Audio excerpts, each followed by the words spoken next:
자, 그리고 7, 8월 보겠습니다. 7, 8월은 역시 영업이익이 7억 원으로 컨센서스 대비해서는 다소 내려갔어요. 역시나 ALD 투자가 있었기 때문이겠죠. 올해 이익률 부진은 내년 실적 개선을 이끌 ALD가 되겠죠. ALD의 경상 연구개발비, 그러니까 판매 관리비가 대폭 늘고 있기 때문에, 특히 그게 6월이에요. 6월에 늘고 있기 때문에 이게 반영이 되어서 전망치보다는 다소 하회가 되었다. 그리고 전사 매출이 지금 정체 중이고 유진어스에서 큰 폭의 적자가 이어져 나가고 있기 때문에 이 부분 역시 전망치 하회가 되었다.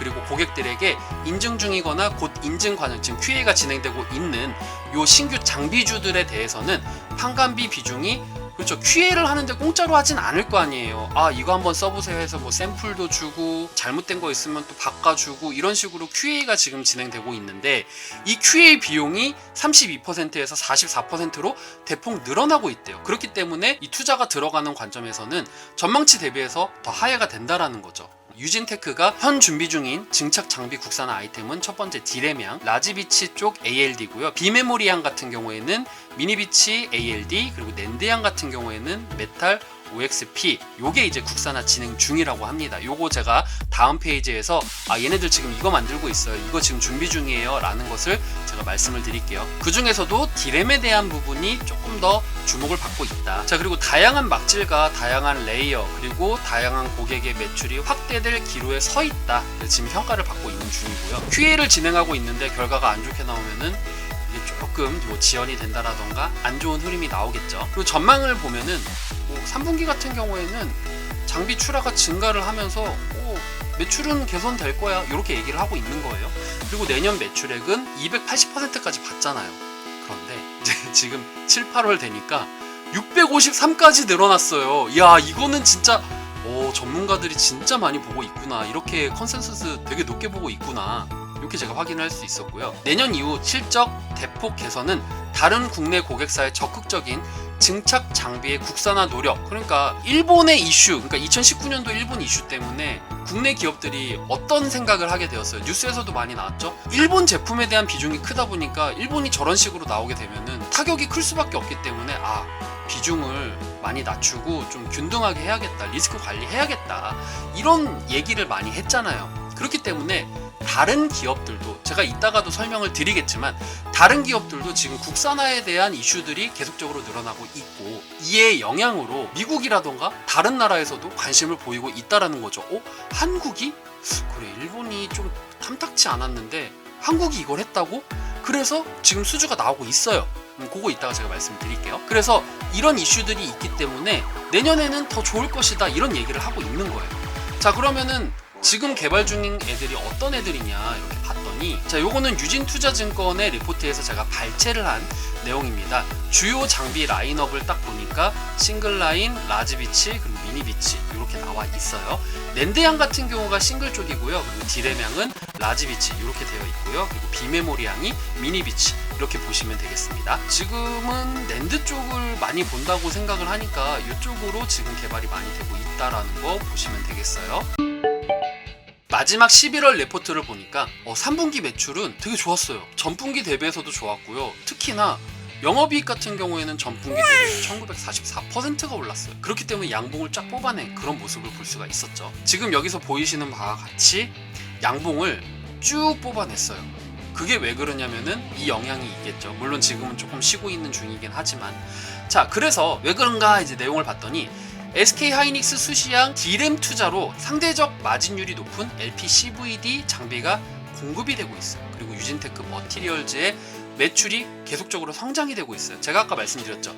유진테크 머티리얼즈가 첨가제로서 같이 매출을 내게 되면은 둘 다 영업이익이 늘어나게 되는 거예요. 그렇게 보시면 되겠고요. 그리고 상반기 부진했던 실적이 이게 투자 때문에 그랬잖아요. 근데 이게 국내 메모리 업체의 디램 투자와 함께 크게 지금 개선이 되고 있다. 그리고 장기적으로 일본산을 대체를 할 수 있어요. 그러면은 많은 기업들이 그래, 이번에 신규 나온 거 일본 거 하지 말고 유진테크가 한다고 하니까, 그리고 유진테크가 뭐 엄한 데다 합니까?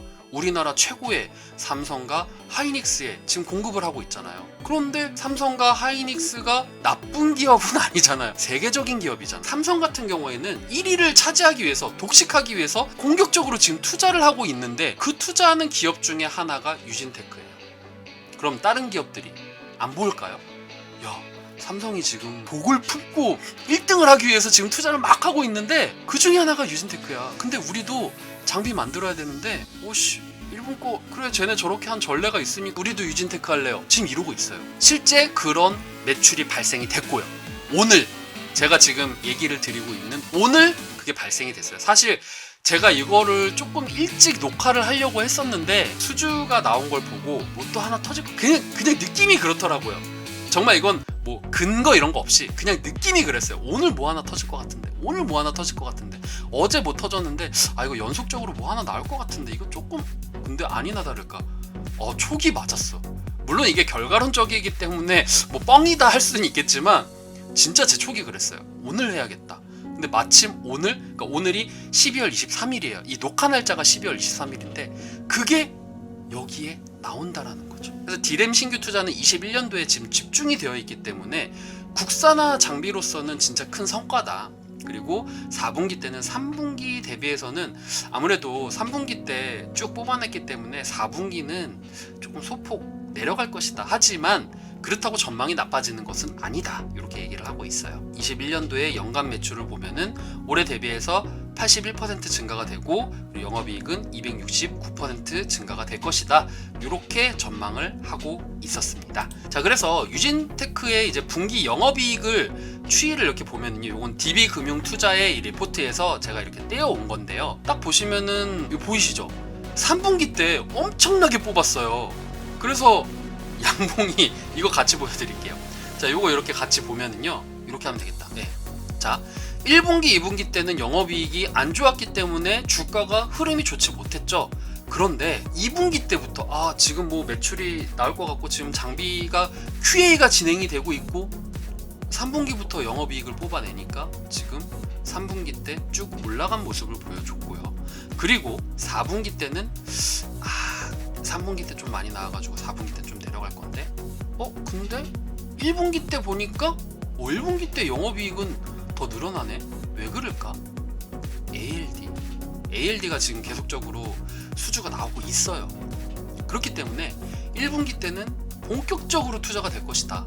그런 관점에서 봤었을 때는 저는요, 솔직히 말씀을 드릴게요. 이건 제가 뭐 여러분들께 사라 이런 얘기도 아니고요. 이게 정석 방식은 아니에요.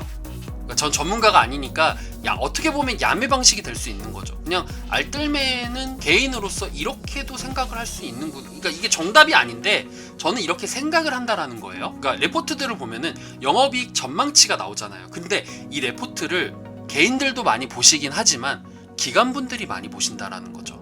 기관에 계시는 분들이 리포트를 많이 보시고 거기서 더 나아가서는 유료 돈을 결제하시고 리포트를 보시는 분들도 분명 있을 거예요.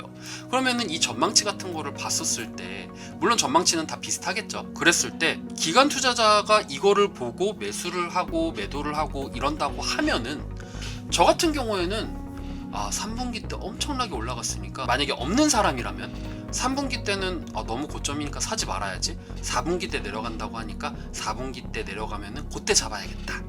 그때 이렇게 딱 잡았어. 그리고 1분기 때 영업이익이 엄청나게 올라간다니까 1분기 때 매도를 좀 쳐야겠다. 그런데 이 4분기 전망을 보니까 다 매도할까? 이런 고민이 드는 거죠. 그러면 이제 그래 다 매도해야지 하실 분들은 다 매도하고, 아니다 반만 매도하자 그리고 끌고 가자 이렇게 하시는 분들은 또 그렇게 하시는 거고요. 그리고 나서 2분기 때 내려왔어요. 자, 이때 갈리죠. 이때 다 파신 분들이 여기서 다 사시거나 아니면은 3분까지만 보고 그냥 매도 쳐버릴까? 그냥 냅둬야겠다 하시는 분들도 있을 거고, 또 여기서 그래 지금 단가가 내려왔는데 저점 매수 이때 한번 해보자 해서 이때 매수를 잡으시는 분들도 있을 거고, 그래서 요거를 4분기까지 가지고 가는 거죠.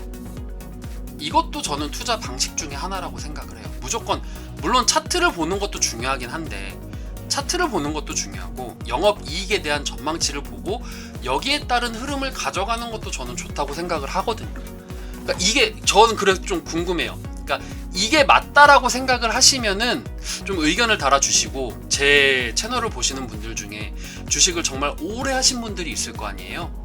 그런 분들께서는 알뜰맨 이렇게 보면 안 돼 라고 생각하시는 분들도 있을 거예요.